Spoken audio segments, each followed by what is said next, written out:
Bad news. Being self-loathing is making you kind of pathetic. Good news. Your pathetic self-loathing is curable.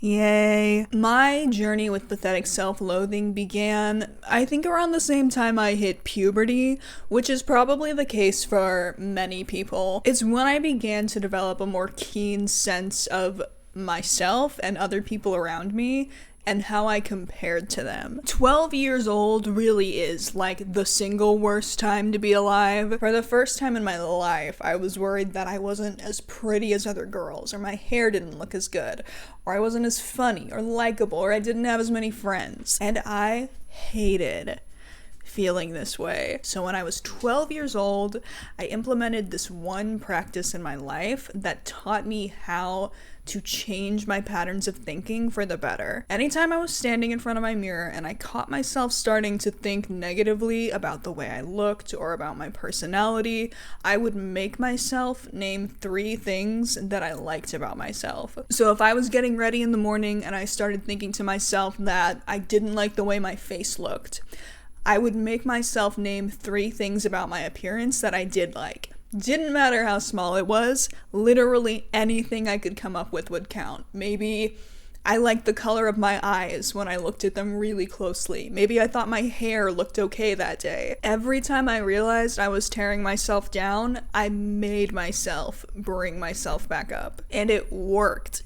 Over time, I noticed that I was having those negative thoughts less and less frequently, and my brain would just go straight to those positive things that I had been making myself focus on. When I would step in front of the mirror to get ready, I wouldn't immediately fixate on that one part of my face that I hated, or I wish my hair looked better that day, or I wish I knew how to dress cuter. The first thing I would look at were the traits of myself that I appreciated and loved. It was a practice that was so effective for me that I've continued to use it throughout the rest of my life. My problem was that I had begun learning harmful patterns of thinking, and the way that I needed to fix it was by teaching myself to think in healthier ways. When I first started getting into meditation a while back, something that came up often was this concept that the brain is a muscle. It has to be strengthened through repeated time and effort. And that's what I'm going to show you how to do. At least in regards to self-esteem. If anyone wants to send me their brain lifting exercises regarding stuff like, I don't know, time management, that would be much appreciated. I'm gonna give a big thank you to Parade for sponsoring this video. Recently I came to a humbling realization. All of my underwear has holes in it, and finally I've accepted that something has to be done about this, which is why I'm so grateful that this video is being sponsored by Parade, a sustainable and affordable intimates brand that's been saving me from holy underwear. Recently, I've been spending a lot of time in their Replay triangle bralette in the print Water Lilies. I was never super into bralettes until recently when I decided that I am an underwire hater. I don't know what switch flipped in my brain, but the last year or so, I just cannot stand to be in an underwire bra. So I'm a newly converted bralette appreciator. The print on this bralette is so cute. I love the watercolor design. I love the fun color palette. The Replay fabric is made of recycled materials that would usually be thrown out during the production process, and it is soft and cool to the touch. A necessity, I fear, in these wild heat waves. You can also find this print and fabric in matching underwear in multiple cuts and styles. I have a matching pair in the Replay Brief, also super comfy, also super cooling. To make things even better, Parade is currently having their summer sale, the biggest sale of the year, which makes it the perfect time for you to snatch up some of these or any of the other pairs they've got listed on their website, so you too can be saved from holy underwear. You can use my promo code LE50 to get 50% off your order. The promo code is good through July 5th, and these prints do sell out pretty quickly. You can click the link in my bio to shop these styles and others. Thank you, Parade. As I've gotten older, I've found more ways to implement this practice in my life. One of my favorite ways to do this is through journaling. I think I mentioned this in like half the videos I post, but I have a daily journaling practice. On my Instagram a while back, I posted the exact format that I use on a daily basis. 2 of the things I include in my daily journaling practice is things that I'm grateful for and affirmations for gratitude. Every morning when I'm journaling, I make myself list 3 things that I'm thankful for in my life. It can be absolutely anything. Doesn't matter how small, doesn't matter how big. What matters is that I'm making myself remember all the good that exists in my life, and I'm choosing to focus on that instead of the bad. Whatever bad or stressful or upsetting thing is going on, it can take a back seat for a little bit while I remember the good. And the second, affirmations. If you are an affirmation hater, I get it. I was also an affirmation doubter until I included them in my journaling practice just as an experiment. I didn't see the value in them until I found the ones that resonate with me. In regards to self-loathing specifically, I will make myself reaffirm the ways that I know I bring value to my own life and to the lives of other people. Alright, so maybe I affirm myself by writing in my journal that I'm kind, I'm considerate, I do nice things for the people I love. Maybe I affirm my body by writing in my journal,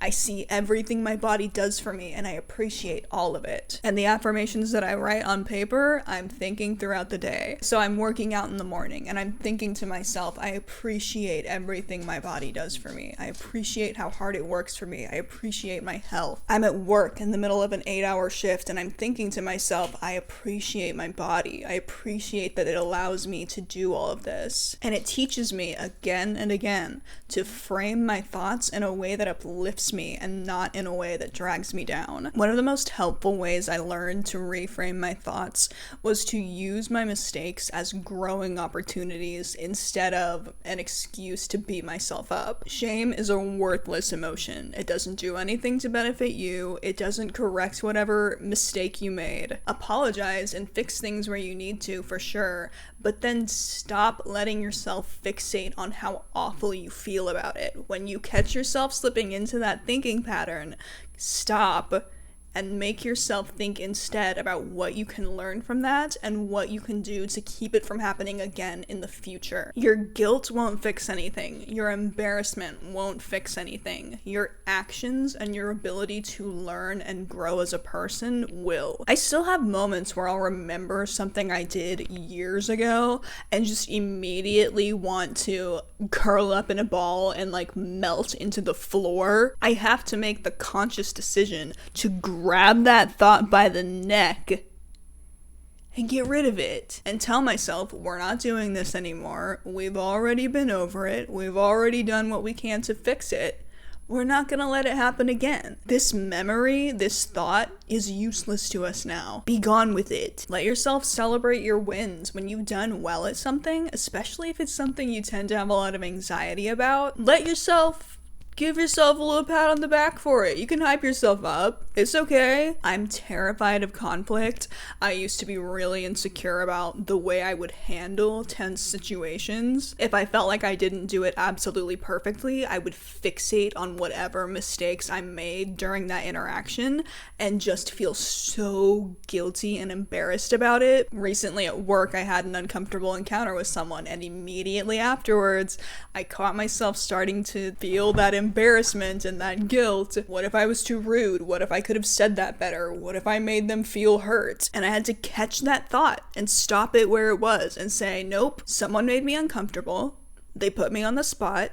And I dealt with it in the best way that I knew how. And if I was a little bit abrupt or if I dismissed them a little too shortly, that's hardly the worst mistake I could have made. Really, I did a fine job of dealing with it, and I patted myself on the back for it, and I said, good job, Ellie, for not running away from a situation that would usually scare the piss out of you. And every time I would remember it, which was very often, and that feeling of doubt would creep in again, I would stop that thought again and remind myself that I did just fine. And now, when I remember that encounter, I don't think of it with shame and embarrassment. I feel encouraged by it because it reminds me that I'm learning to handle these things better and I'm improving every time it happens. I know you don't want to hear this next one.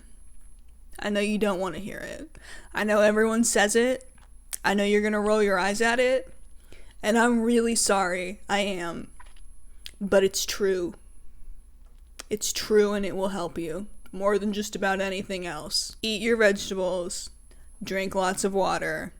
go to sleep a little bit earlier and try to move your body in some way more days than not. It will make you feel better. You don't even have to do all of them at once. You can just pick like one. You can just pick like one little thing to start doing and start tiny and let yourself ease into it. You are an animal running around in your little enclosure, and if the zookeeper, that's you in this metaphor, you're also the zookeeper. If the zookeeper doesn't give you what you need, you can't possibly thrive in your little enclosure. Your brain is an organ that can only thrive under the right circumstances. Give it what it needs to take care of you the best that it can, and you will feel a difference. Even beyond the fact that your body just needs these things to feel its best and to think its best. I'm a big believer in faking it until you make it, okay? And when you pour effort into yourself as if you are worthy of that work and that dedication, because you are, over time, you will begin to internalize that thought process, and it will uplift the way you see yourself. Your physical mind needs these things to be strong and healthy, and your emotional mind needs to see that you are worth being invested in. The last piece of advice I have for you is to remember that progress is never linear. As I said, I've been doing some of these things literally since I was a child, and these issues still come up every once in a while, and I have to relearn these things again and again and again. I will go through periods where self-confidence feels like second nature to me. I feel beautiful, I feel important, I feel like I bring so much value to the lives of the people around me, and then I'll go through periods where it's a struggle to convince myself of any of that. But even though sometimes they take more work, these practices keep me from hitting rock bottom. And the longer I practice them and the better I get at them, the more I notice that those good periods last a little bit longer and those bad periods are a little bit less. That's all I have to say to you today. Thank you, Parade, for sponsoring this video and for contractually obligating me to post something instead of disappearing for 6 months at a time again. Let me know in the comments what you think, if this helped you at all, if you have any practices that you yourself like to implement to uplift your own sense of worth. Thank you so much for watching this video. I hope you have a wonderful day, and I will see you again soon. Bye.